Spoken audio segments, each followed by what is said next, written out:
De meeste reetrieders gedragen haar keurig en houden haar aan de oorzettings die de Ierswegen centrale pleert staat. Maar dat docht dus net elke nien. Bij deze spoorbregen dat het Iers viersten te tin is. En dat zijn nog grote kerels.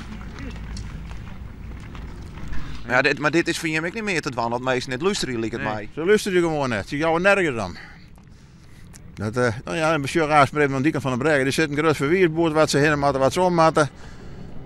Met jou niks. Of de meesten kennen het leren of ze willen het, maar nee, dat is wel eens frustrerend.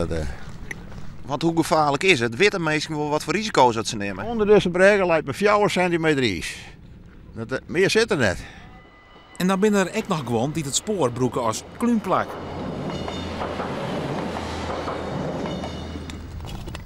Ook op het Van Haringsma-kanaal nemen reetrieders grote risico's. Vanaf Haas rieden ze op naar Mullen.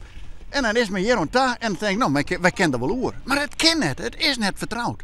Ik weet waar de zaal niet eens oer. Als ze alleen naar binnen en je steekt in je roer, nou, je valt hier in 4 meter water.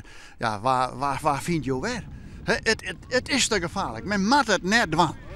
De maaiwerkers van de Hazer Ierswegen centrale houden en keren.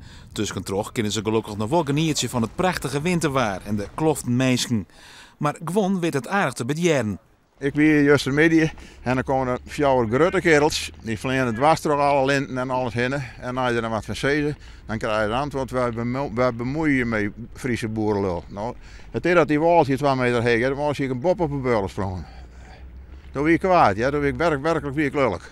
Vanmorgen weer de politie daar en die zei, nou, dan maar van mijn bekeuringen uitschreeuwen. Nou, ik vind dat een beetje te veel gaan. Ik hoop dat de mensen echt begrijpen een keer dat ze echt eens even om u denken moeten.